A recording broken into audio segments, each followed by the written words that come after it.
Bien-aimés de Dieu, frères et sœurs en Christ, et vous qui aimez la parole de Dieu, je vous salue par le nom puissant de notre Seigneur de gloire Jésus-Christ. Je m'appelle Emmanuel Mayolo Nsambo, je suis coordonnateur de l'ACVV Maisonnée de Dieu et je vous souhaite la bienvenue dans ce cadre exceptionnel du Centre de la Bonne Nouvelle.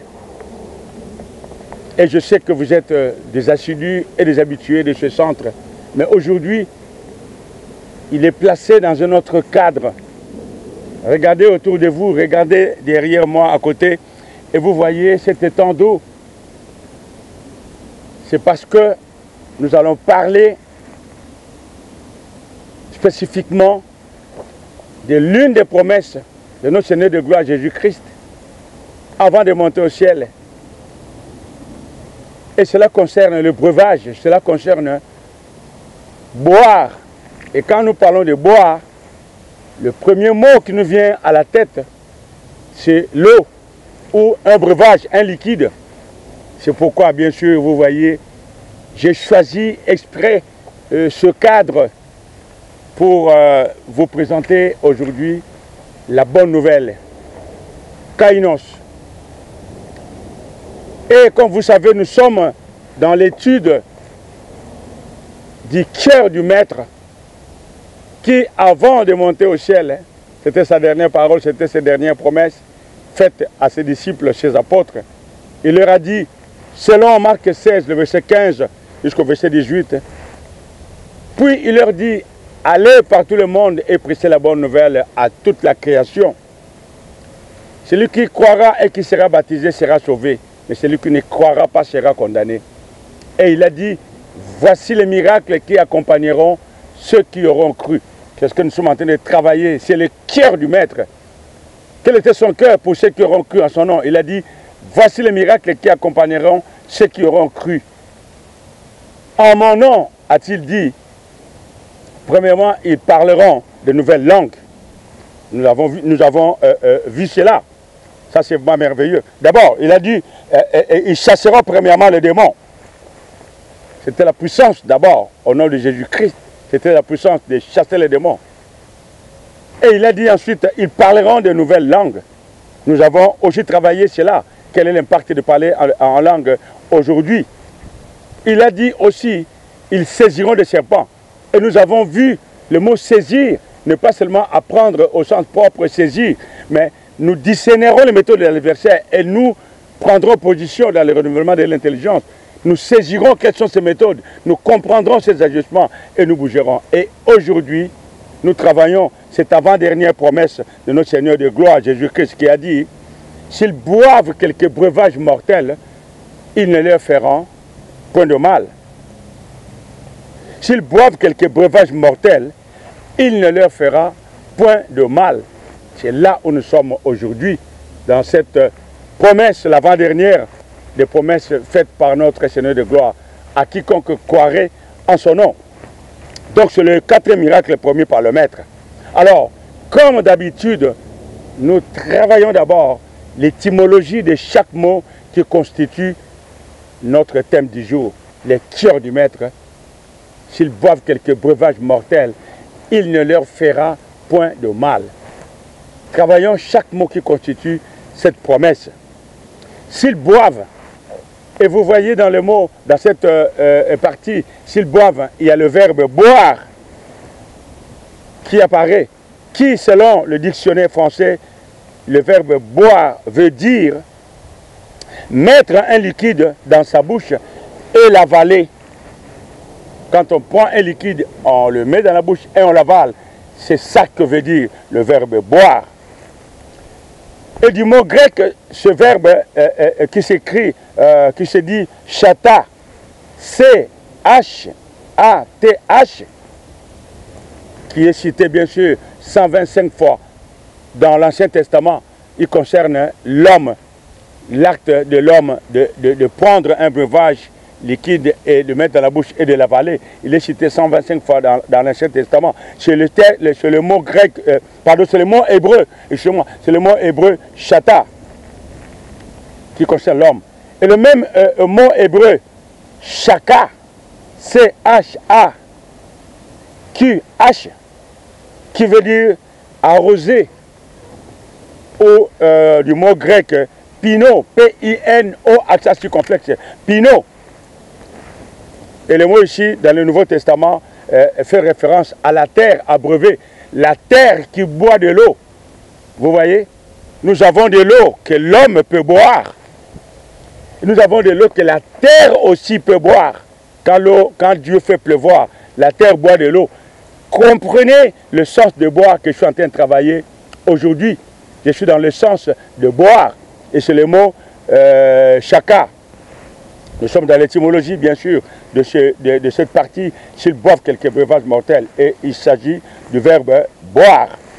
Alors, au sens figuré, boire veut dire absorber avec avidité quelque chose d'immatériel. Cette définition nous intéresse pour notre étude aujourd'hui. Au sens figuré, le mot boire veut dire absorber avec avidité, prendre, boire avec avidité mortelle. Et cette définition est très intéressante pour nous, vous voyez. C'est comme quand je dis à quelqu'un qui me... Je l'écoute parler, et puis ce qu'il me dit ne convient pas ou ne correspond pas, ne corrobore pas avec ma perception. Je lui dis, regarde celui-là, il vient me faire avaler la salade, il vient me faire boire la salade. Vous comprenez ce terme-là, vous qui connaissez le français. Je ne boirai pas de cette eau, je n'avalerai pas cette salade. C'est de la saloperie, vous voyez. Le verbe boire, et c'est ce qui nous intéresse aujourd'hui. Parce que comme je vous ai dit, dans le cœur du Maître, nous travaillons une nouvelle lumière. Aujourd'hui, je suis comme un apôtre. Je suis comme un apôtre dans la vérité présente. Kainos, la même parole que vous connaissez, que nous travaillons aujourd'hui, que le Seigneur a prononcée.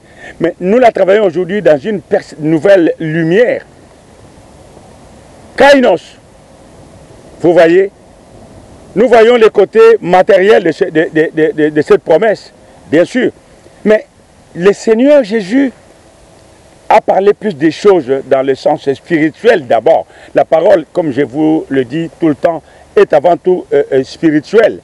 C'est ce que nous sommes en train de travailler aujourd'hui. Une nouvelle lumière de cette partie des Écritures, de cette promesse de notre Seigneur de gloire avant de monter au ciel. S'ils boivent quelques breuvages mortels, il ne leur fera point de mal.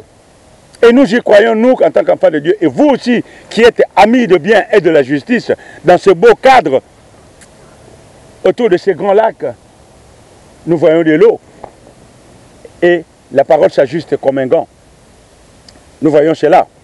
Nous passons au deuxième mot, breuvage. Le mot breuvage se définit comme une boisson ou un liquide à boire. C'est le mot breuvage. Mais ici, plus précisément dans le contexte, il est dit breuvage mortel. S'ils boivent quelques breuvages mortels, ici il s'agit de breuvage mortel, c'est du poison, c'est du venin. Toute substance végétale, animale ou minérale qui, une fois introduite dans un organisme vivant, l'altère ou le tue. C'est ce qu'on appelle un breuvage mortel. Je peux boire de l'eau. Si l'eau est empoisonnée, je peux mourir. Vous voyez? Je peux prendre n'importe quel liquide, que ce soit végétal ou une substance animale ou quoi que ce soit, qui est empoisonné, qui est du venin, je peux mourir. C'est là le breuvage mortel. Et l'emploi du poison dans un but criminel, à une époque, était à la mode. À l'époque où les Romains régnaient encore sur Israël. Et à Rome et dans les colonies, cette pratique d'empoisonnement existait beaucoup. Et elle a été introduite aussi en Israël. La Bible n'en parle pas beaucoup, mais elle a été introduite aussi en Israël. L'empoisonnement par le breuvage était beaucoup présent. L'empoisonnement était beaucoup présent à cette époque-là, mais la Bible n'en parle pas beaucoup, vous voyez. Donc, mais de nos jours, l'empoisonnement est à la mode. Et dans tous les aspects de la vie. Quand je dis tous les aspects, parfois des aspects officiels, normal, un aspect normal, mais en réalité c'est de l'empoisonnement orchestré et administré, comme aussi des empoisonnements maléfiques par jalousie, par ceci, cela, que nous allons voir aujourd'hui. Et le mot mal, il ne leur fera point de mal. Le mot mal, c'est la fin. Le mot mal, c'est la fin destructrice. Un empoisonnement pour faire mal. C'est-à-dire, le mot grec est kakos. Ça veut dire un mal destructeur. C'est le mot grec kakos. Pour un mal destructeur. Vous voyez? Donc, après avoir parcouru l'étymologie de chaque mot constituant cette partie des Écritures que nous travaillons aujourd'hui, sous une autre lumière, comme je viens de vous dire, je vous parle comme un apôtre qui amène une nouvelle lumière, comme un apôtre dans la vérité présente. Je ne prétends pas être un apôtre. Ce n'est pas un titre, c'est tout simplement l'un des 5 droits du ministère que chaque croyant peut exercer à tout moment de sa vie. Merveilleux. Alors, comme nous avons parcouru tout cela, maintenant, comme j'ai enseigné précédemment, pendant les précédents miracles, nous devons toujours voir chaque chose qu'a enseigné le Maître dans un angle spirituel d'abord. D'abord, la parole est avant tout spirituelle. Quand bien même, nous savons que cette partie des Écritures a un aspect matériel non négligeable, non moindre d'ailleurs, que nous pouvons considérer. Mais j'aimerais plus précisément vous amener à une nouvelle lumière, kainos, de cette Écriture, pour que vous puissiez mieux comprendre le cœur du Maître. Pourquoi Jésus-Christ a dit que s'ils boivent quelques breuvages mortels, il ne leur fera point de mal? Parce qu'effectivement, il y avait des empoisonnements à cette époque-là. C'était monnaie courante à l'époque, chez les Romains, ainsi de suite. Les Juifs ne la pratiquaient pas trop souvent, cette pratique, mais elle existait. Mais les seigneurs savaient que ceux qui croiront en lui vivront d'autres périodes où ces choses-là seraient possibles. Et il l'a dit. Mais prendre cette parole dans un sens matériel, tout simplement qu'il y a du poison, je bois et je ne mourrai pas, c'est une chose. Mais comprendre le cœur du Maître du point de vue spirituel en est une autre. Et c'est là où je vous amène aujourd'hui. Et vous comprenez que, waouh, c'est merveilleux. Et travaillons d'abord l'aspect physique de cette écriture. Jésus a dit, s'ils boivent quelques breuvages mortels, il ne leur fera point de mal. Comme j'ai dit dans la définition, effectivement, l'emploi de poison dans un but criminel était à la mode, était vraiment en vogue à cette époque-là avec les Romains. Et quelques Judéens, bien sûr, l'ont pratiqué. Si le Seigneur l'a dit, c'est parce qu'il savait que les croyants seraient confrontés à ce genre de situation. Aujourd'hui, les croyants peuvent être confrontés à ce genre de situation. Et vous vous rappelez, et vous savez bien en ce moment ce qui se passe quand nous parlons de élimination physique par le poison. Je pense que aucun pays, aucun coin du monde de la carte n'est épargné. Vous comprenez mieux. Mais vous comprendrez encore plus quand je vais aller dans l'aspect spirituel de cette affaire. Fantastique, vous voyez. Comme j'ai dit dans la définition, effectivement, le poison est à la mode aujourd'hui. Mais si le Seigneur l'a dit, aujourd'hui c'est monnaie courante. Vous voyez, ça arrive beaucoup, l'empoisonnement physique. Et vous devez savoir que dans son triple dessein, l'adversaire ne vient que pour dérober, égorger et détruire. Et une façon de détruire, c'est la vie physique. Comme certaines personnes ou certaines organisations disent, pour vaincre son ennemi, il faut l'éliminer physiquement. Vous êtes en guerre, vous êtes en conflit. Si vous n'avez pas vaincu votre ennemi, si vous ne l'avez pas éliminé physiquement, qu'il n'est pas enterré, vous n'avez pas encore vécu, puisque vous le gagnez aujourd'hui dans une bataille. Mais du jour au lendemain, il surgira dans le néant et il va vous anéantir. Vous voyez, et c'est ce qui se passe aujourd'hui. Et Jésus-Christ le savait. La mort physique, c'est le sommet du dessein de l'adversaire. La mort physique. Il cherche à tout prix à empêcher les gens d'enseigner la parole du salut. Il cherche à tout ça. Et à cela, il est prêt à tuer. Physiquement, spirituellement et physiquement. Vous voyez? Comme il a fait avec Jésus. Il a voulu le tuer physiquement pour dire que je l'ai vaincu. Comme il a fait avec certains apôtres et certains disciples, rappelez-vous. Et je vais vous dire une chose, l'apôtre Paul et l'apôtre Pierre, vous ne connaissez pas leur fin physique. Nous avons fait une étude là-dessus. Ce n'est pas le sujet du jour. Je pouvais vous travailler ces choses-là plus tard, un jour, pour vous montrer quelle était la fin physique de l'apôtre Pierre et de l'apôtre Paul. Autant que vous avez vu la fin physique des disciples comme Étienne.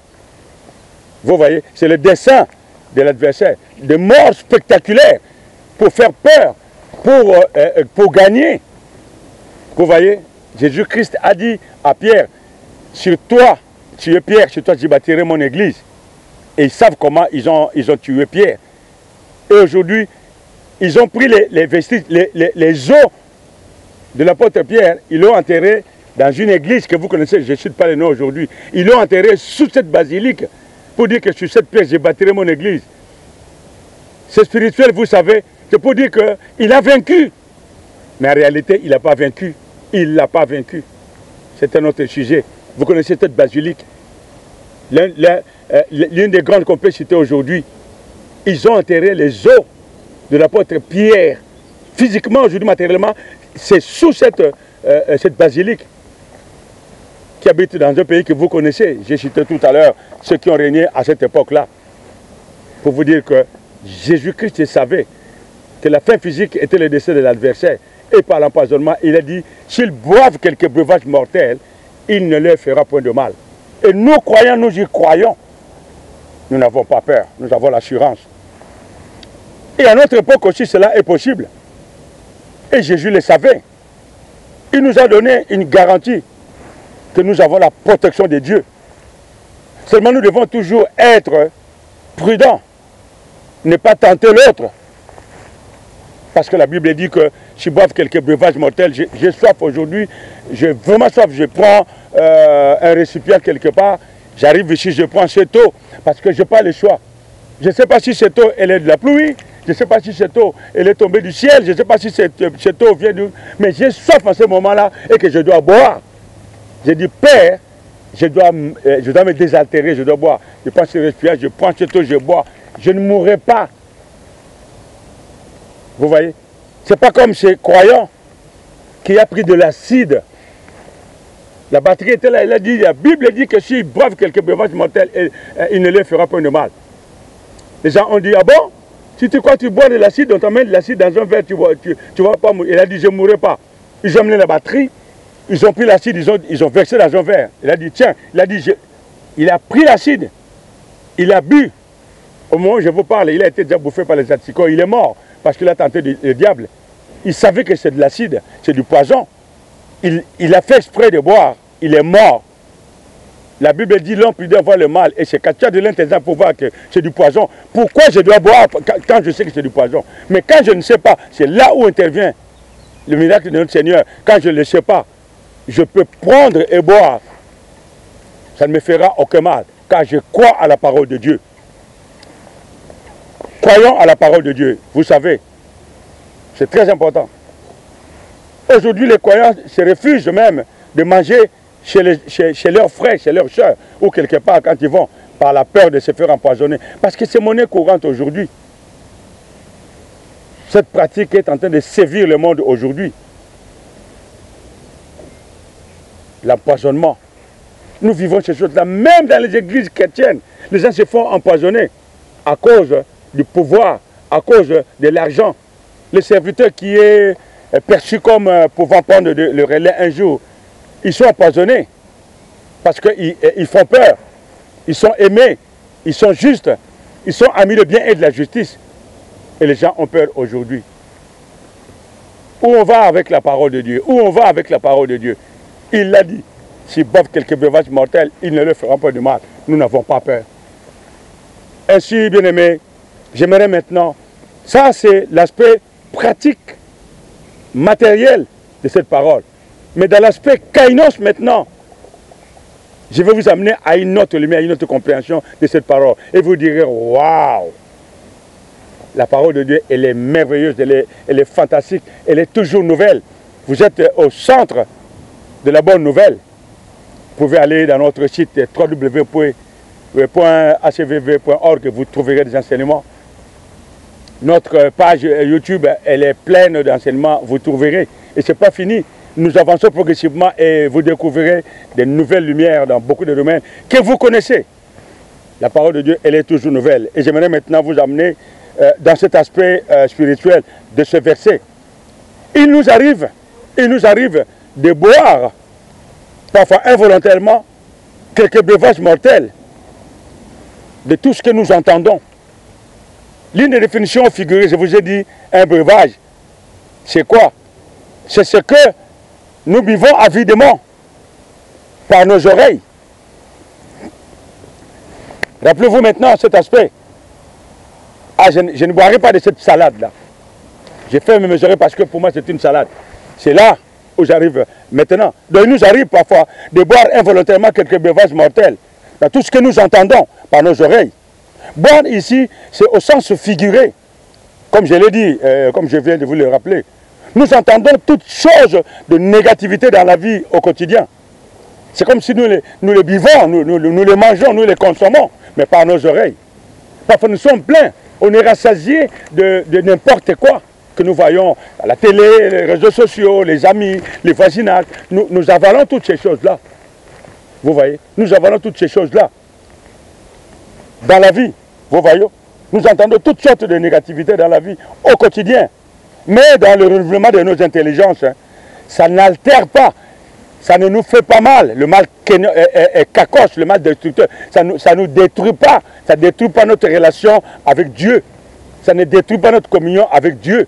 Vous voyez, nous pouvons avaler toute cette salade. Tiens, regardez dans Job 15.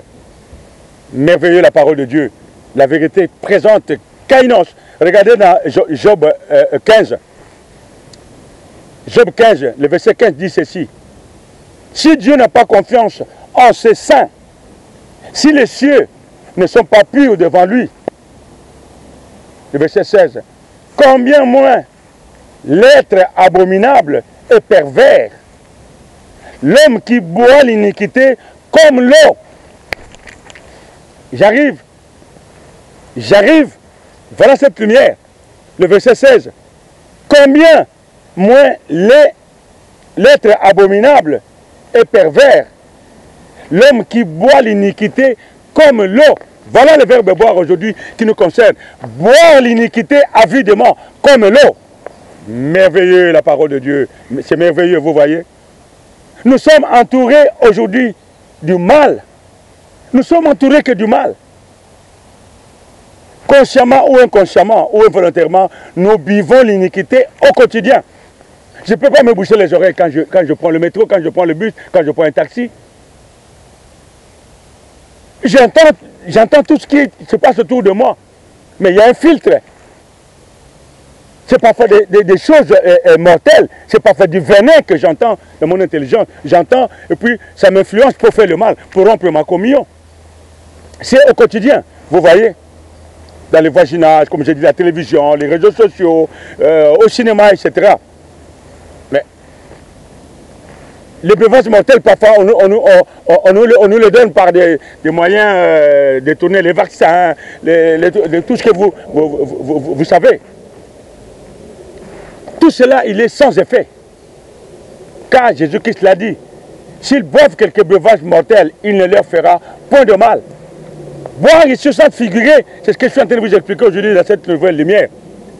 Je relis pour vous, pour comprendre boire aujourd'hui tel que j'ai dit tout à l'heure, dans Job 15. Regardez, si Dieu n'a pas confiance en ses saints, si les cieux ne sont pas purs devant lui, combien moins l'être abominable et pervers, l'homme qui boit l'iniquité comme l'eau. Nous buvons, pas l'iniquité comme l'eau, mais involontairement.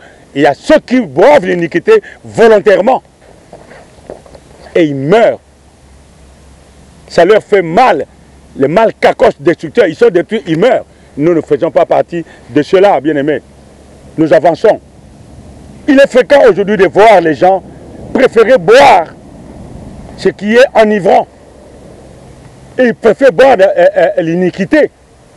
C'est-à-dire ce qui sort de la bouche des faux prophètes, des faux pasteurs, des faux enseignants. Et souvent, on les voit rentrer en transe, on les voit tressaillir, on les voit être contents.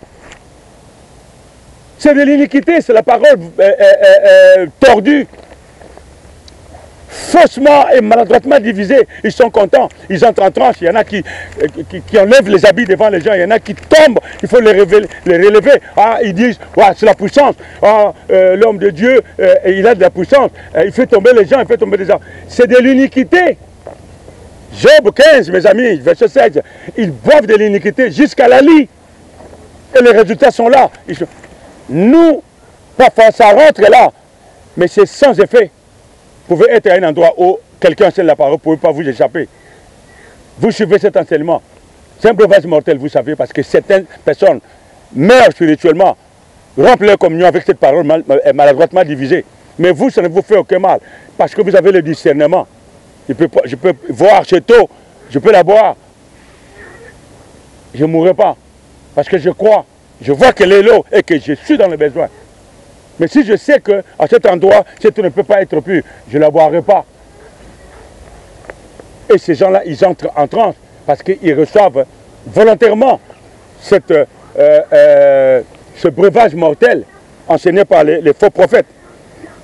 C'est vraiment dommage, c'est vraiment triste. Vous voyez, ils préfèrent ces endroits-là plutôt que les endroits où on enseigne la parole d'autrement divisée. Ne vous étonnez pas que nos églises ne se remplissent pas telles que nous le pensons. Les stades doivent être remplis, parce que c'est juste là. Ce n'est pas nécessairement la volonté de Dieu que nous remplissions les salles. Ceux qui le font, avec quels moyens ils le font? Ceux qui viennent boire, ce n'est pas la source d'eau, ce n'est pas la source de vie, ce n'est pas la source de vérité. Ils boivent de l'iniquité dans ces endroits-là. Et ils sont enivrés, ils rentrent en transe. Nous n'avons pas à rentrer dans ces endroits-là, bien aimés, vous savez. Comme Jésus a dit à la Samaritaine dans Jean 4, tiens, je vais le lire pour vous, pour comprendre les sources où nous pouvons aller boire un breuvage qui ne soit pas mortel. Et le choix que nous avons à faire aujourd'hui, c'est la vérité kainos que je vous apprends aujourd'hui par rapport à s'ils boivent quelques breuvages mortels. Il ne leur fera point du mal. Ils saisiront des serpents, nous saisirons les méthodes de l'adversaire pour savoir que ça c'est un breuvage mortel. Hop, dégage. Regardez dans Jean 4, le verset 13. Il est dit ceci.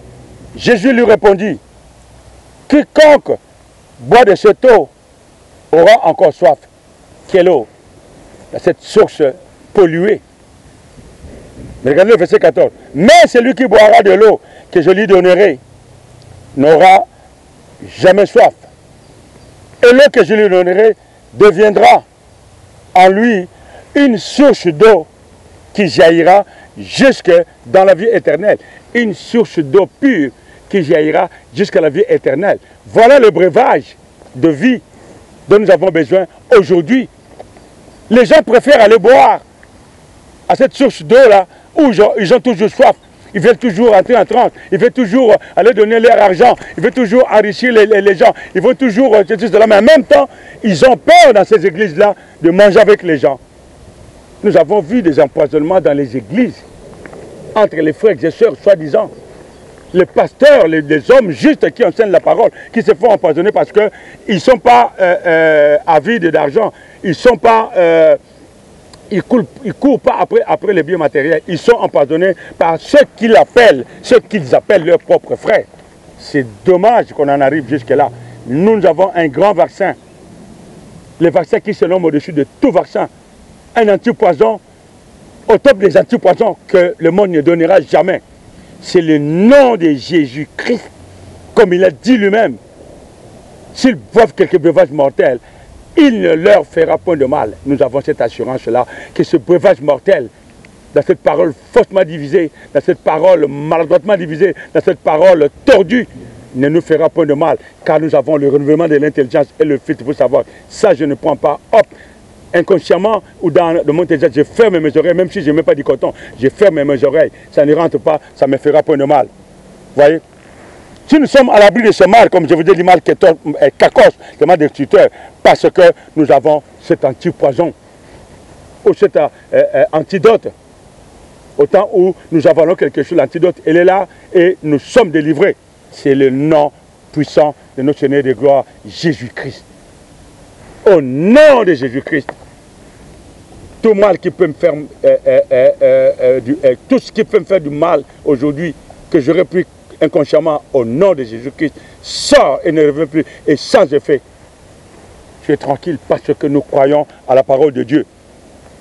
Vous voyez, regardez comme il est dit dans 1 Corinthiens 12, pour mieux comprendre ça. 1 Corinthiens 12, il est dit ceci au verset 13. Nous avons tous, en effet, été baptisés dans un seul esprit pour former un seul corps, soit juif, soit grec, soit esclave. Grec ici, juif, parle de païen, soit esclave, soit libre. Et nous avons tous été abreuvés. Tiens, nous avons tous bu. Nous avons été abreuvés. Nous avons tous bu. Quoi? Nous avons été tous abreuvés d'un seul esprit. Quel esprit? L'esprit de Dieu en Christ en nous, par la puissance du Saint-Esprit. Merveilleux la parole de Dieu, vous voyez. Nous sommes vaccinés par le nom de Jésus-Christ. Nous avons bu à la même source. Nous avons été vaccinés du même esprit. Nous sommes à l'abri de ces choses-là. Ce breuvage mortel qui peut rentrer ne nous fera aucun mal. Ne voyez pas seulement du poison dans le sens physique, physique.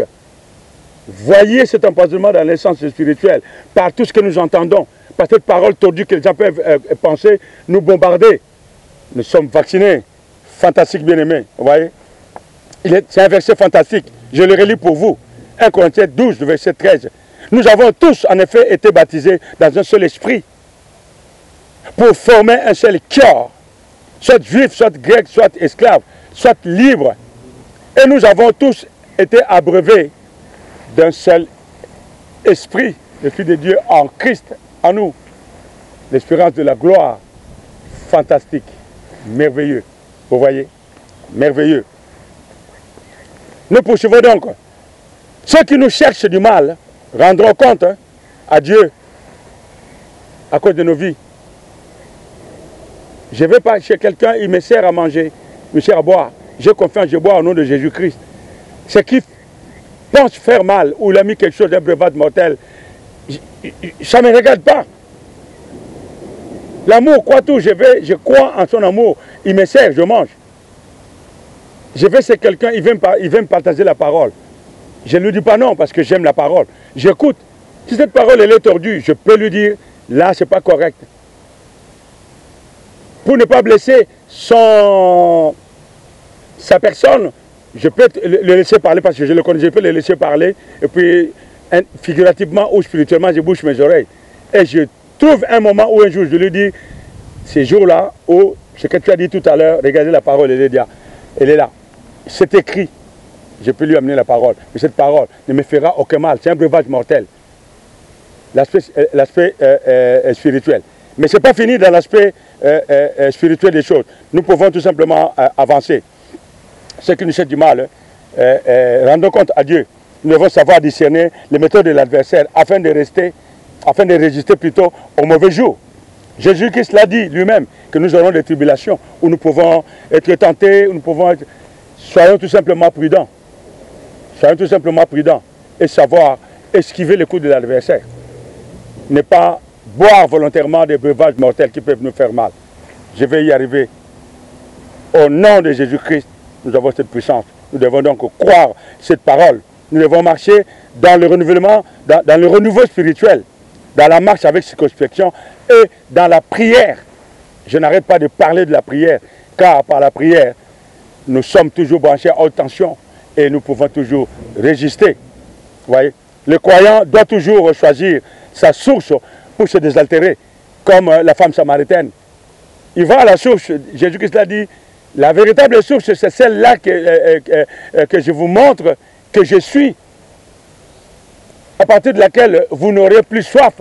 C'est ce que nous voyons aujourd'hui. Nous devons choisir notre source pour nous désaltérer et pour avoir une bonne vie. Que ce soit physiquement ou spirituellement. Le croyant doit être éveillé. Les temps sont trop mauvais.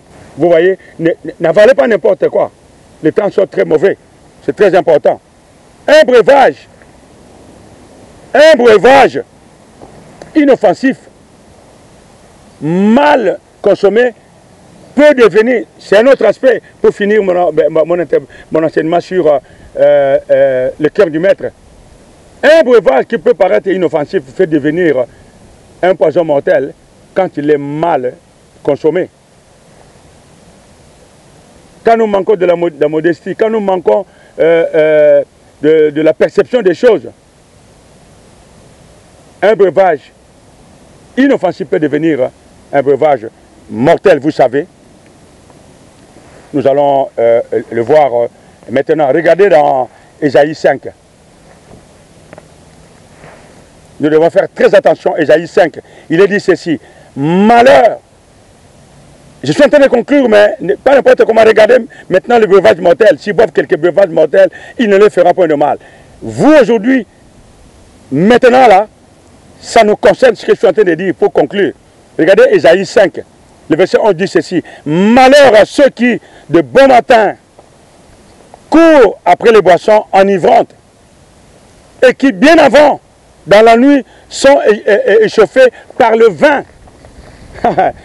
Et je pense que vous comprenez maintenant. Qui sont, dans la nuit, sont échauffés par le vin, l'alcool ou l'excès de table. C'est là où je suis en train de conclure le breuvage mortel. Boire quelques breuvages mortels, boire un petit quelque chose, un peu de vin, comme l'apôtre Paul a dit à Timothée, où la Bible dit le vin procure la joie du cœur. Quand il est bu modérément, il ne fait aucun mal.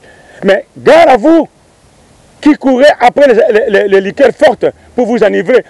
Ce breuvage peut devenir mortel. Du mot grec mal, kakos, mal détruit, qui peut vous détruire, qui peut vous tuer, qui peut altérer votre vie. Attention à l'abus. Il y a des croyants, tous les jours, vous sentez de l'alcool dans sa bouche. Il n'est pas ivre tous les jours, mais au moins tous les jours, il ne se passe pas un jour où il ne boit pas même 1 litre de bière ou 1 litre de vin ou un peu de whisky. Attendez. Comptabilisez chaque jour combien vous emmagasinez dans votre corps et du jour au lendemain, vous finissez votre quota. Ça peut devenir un mal destructeur, kakos. S'ils boivent quelques breuvages mortels, ils leur feront de mal parce qu'ils n'ont pas le discernement des esprits. Voilà la nouvelle lumière kainos aujourd'hui par rapport à s'ils boivent quelques breuvages mortels. Faites attention, un breuvage inoffensif mal consommé peut devenir un breuvage mortel et peut vous faire du mal. Vous direz, mais Dieu était où? Mais Dieu était où? Je viens ici, je vois un camion qui déverse des déchets toxiques ici. Je ne viendrai pas boire. Je suis désolé. C'est ce que les gens font aujourd'hui. Regardez Ephésiens 5, le verset 18. Ne vous enivrez pas de vin. Car c'est quoi? C'est de la débauche. Un croyant ne doit pas sentir l'alcool à tout moment. Il n'est pas interdit de boire. Mais comment buvez-vous pour pas que ce breuvage devienne mortel? C'est dans le renouvellement de l'intelligence, un petit verre de temps en temps. Et si le cœur vous dit de ne pas boire pendant un bon bout de temps, ne buvez pas. Le corps demande qu'il a pris son quota pour l'instant, l'alcool atteint son niveau au niveau du corps. Ne buvez pas, prenez autre chose à la place. Tout simplement, le corps a besoin de boire, le corps a besoin de manger, du sucre, de l'aigre, quand le corps vous demande, donnez. Quand le corps vous dit d'arrêter, arrêtez. Voilà le breuvage mortel qui ne nous fera pas de mal. Vous voyez? Ne vous enivrez pas du vin, c'est de la débauche. Il a dit la suite comment? Soyez au contraire, le contraire de cela. Remplis comment? De l'esprit. Comment peut-on être rempli de l'esprit? Dans le discernement des esprits, dans la prière, dans la parole, qui guérit. Dieu envoie sa parole, elle est guérie. Ce sera la dernière promesse que nous allons travailler du Maître. Ils imposeront les mains aux malades et les malades seront guéris. Rappelez-vous cette parole, elle reviendra ces jours-là. Donc, c'est à nous d'avoir le discernement des esprits pour savoir que ça, c'est stop, c'est bon. Si je prends plus, ça peut devenir mortel, vous voyez. Un breuvage inoffensif à l'oreille, comme les enseignements des faux prophètes, les enseignements des faux docteurs, peut devenir un breuvage mortel. qui altèrent ou qui tuent votre communion avec Dieu. Et les gens aiment beaucoup ça, vous voyez. Là où la parole est tordue, les gens aiment, ils accourent. Là où la parole est droitement divisée, ils n'aiment pas. Parce que ça les chatouille, la vérité les chatouille. Ne vous étonnez pas que vous enseignez la parole aux gens, d'autres viennent, les autres ne viennent pas, ne vous étonnez pas. Ils sont déjà vaccinés par les vaccins mortels, des enseignements erronés, des faux enseignements. Ils sont déjà morts spirituellement. Ne vous étonnez pas, n'insistez pas, ne passez pas votre temps. Laissez à Dieu de faire son affaire. C'est lui qui ramène les gens perdus. Vous avancez tout simplement, vous voyez. Les gens aiment beaucoup là où la parole de Dieu est tordue. Ils aiment ça. Ils sont très frileux là où la parole est droitement divisée, comme nous enseignons dans ce beau centre de la bonne nouvelle. Ceux qui viennent, ils viennent. Ceux qui ne viennent pas, nous en voulons à personne. Ce n'est pas nous qui gagnons, nous enseignons la parole, la bonne nouvelle, à la source de vie, cette parole de vérité que Dieu a envoyée en Jésus-Christ. C'est celle-là que nous enseignons. Celui qui vient, il vient. Celui qui ne vient pas, c'est l'affaire de Dieu. Vous voyez? Ainsi, je peux conclure par un beau verset que vous connaissez, qui est le grand filtre qui nous permet de tenir face à toutes ces choses. Romains 12, le verset 2, il est dit ceci: ne vous conformez pas au siècle présent. N'avalez pas tout ce que le monde avale. N'appelez pas conjuration tout ce que le monde appelle conjuration. N'allez pas partout où les gens vont. Ne regardez pas partout où les gens regardent.